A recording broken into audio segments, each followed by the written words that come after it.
नीली चिड़िया बरसात की एक रात में जागती ही रही।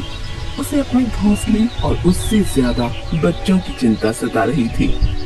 कुछ दिनों पहले उसकी चिड़ा की मृत्यु के बाद वो अकेली अपने बच्चों को पाल रही थी।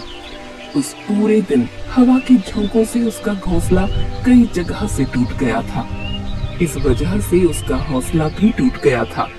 वो अपने बच्चे टीनू और बच्ची मीनू को एक तरफ सुला रही थी जहाँ गिरने का खतरा नहीं था। अधिक टूटे हुए भाग पर खुद बैठी थी। हे भगवान, ये रात बड़ी लंबी लग रही है। सवेरा हो जाए तो मैं अपने घोंसले की दुरुस्ती के लिए तैयारी कर लूं। रात में मैं अगर गिरी तो उड़कर बच जाऊंगी, लेकिन ये बच्चे तो अभी ठीक से उड़ना भी नहीं जानते। नीली चिड़िया सवेरा होने का ही इंतजार कर रही थी। अचानक उसे नींद आने लगी। उसने एक डरावना सपना देखा, जैसे उसके बच्चे घोंसले में से गिर गए। वो चौंक कर जाग गई। मेरे बच्चे, टीनू, टीनू, हे भगवान, मेरे बच्चे, मेरे बच्चे।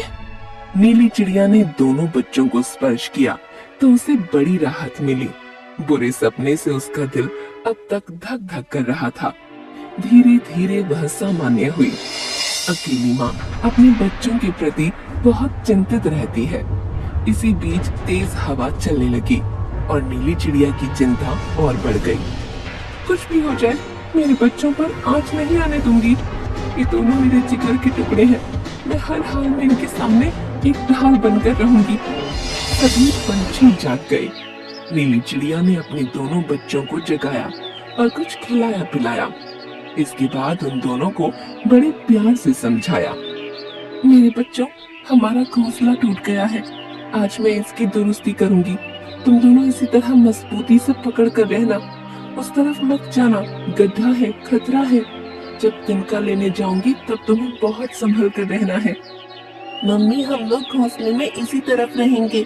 उधर गड्ढा है, तुम जाओ और तिनका लेकर आओ। हमारे लिए कुछ खाने का भी इंतजाम कर देना। मुझे भी अभी भूख लगी है, खाना खाना है। नीली चिड़िया को आज अपनी चिड़ा की बहुत याद आ रही थी। जब ये दोनों रहते तब चिड़ा ही बच्चों के पास रहता और नीली चिड़िया बाहर खाने का इंतजाम करने के लिए जाती।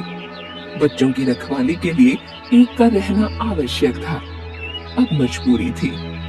नीली चिड़िया उड़ गई और दोनों बच्चे घोंसले में अकेले ही रह गए। टीनू ज्यादा चंचल था। वो अपनी जगह से खिसकने लगा तो बहन मीनू ने उसे टोका। मेरे प्यारे भैया, उधर मत जाओ, गड्ढा है, खतरा है। मम्मी को आने दो, घोंसला बनाने दो, फिर चारों तरफ घूम सकते हो। कुछ देर में नीली आ गई। उसने कुछ खाना लाकर बच्चों को खिलाया। तिनके लगाकर घोंसले को दुरुस्त करना शुरू किया। वो कई बार आ जा रही थी। तेज हवा भी चल रही थी, लेकिन नीली को अपना काम पूरा ही करना था। उसने खाना भी नहीं खाया था। सोनू तोते ने उसे टोका। अरे नीली, सवेरे से लगी हुई है क्या? कुछ खाया है कि नहीं? खा लूंगी, पहले दुरुस्ती जरूरी है भैया, मजबूरी है। अभी तक घोंसले की आधी दुरुस्ती हुई थी। नीली ने अपनी रफ्तार बढ़ा दी थी, लेकिन अकेली ही परेशान हो रही थी। दूसरा कोई रास्ता भी नहीं था। वो तिनका लेकर आ रही थी। अचानक उसने देखा कि टीनू घोंसले से लटक रहा था और मीनू रो रही थी। मेरा भैया, बचाओ मेरे भैया को, भैया गिर रहा है। मम्मी जल्दी आओ ना, मेरे भैया को बचाओ। टीनू, मजबूती से पकड़े रहना, मैं आ गई। नीली चिड़िया पास पहुंचने ही वाली थी। टीनू नीचे सरक रहा था और देखते ही देखते घोंसले से नीचे गिर गया। टीनू, मेरे बच्चे, ये क्या हो गया? हे भगवान! नीली चिड़िया गिरे हुए टीनू के पास पहुंची और रोने लगी। टीनू कुछ नहीं बोल रहा था। नीली और डर गई। टीनू जहाँ गिरा था वहाँ पर नीचे पत्तियां थीं। नीली चिड़िया ने ही खतरे को भांपते हुए पहले ही पत्तियां इकट्ठा करके वहाँ रखी थीं। ऊपर से मीनू भी चिल्लाई। मम्मी, भैया कैसा है? क्या हुआ? कुछ बोल रहा है। सोनू तोता वहाँ आ गया। उसने टीनू को देखा तो खामोश हो गया। टीनू, मेरे बच्चे, बोलो ना, मुझसे बातें करो। मैं तुम्हें चुप नहीं देख सकती। बोलो मेरे लाल। नीली चिड़िया का दिल बैठा जा रहा था, लेकिन उसने आस नहीं छोड़ी। नीली, हिम्मत से काम लो। भैया बोलो, क्या मेरा टीनू ठीक हो जाएगा? भगवान मेरी जान ले लो, लेकिन मेरे लाल को ठीक कर दो। वहाँ बहुत सारे पक्षी इकट्ठा हो गए और टीनू के उठने की प्रतीक्षा करने लगे। कुछ ने तो आशा ही छोड़ दी थी। अरे, नीली का बेटा तो हमेशा के लिए सो गया, अब आशा करना व्यर्थ है। ऐसा मत कहो भोंदू, नीलू ने कुछ दिन पहले ही अपना पति खोया है।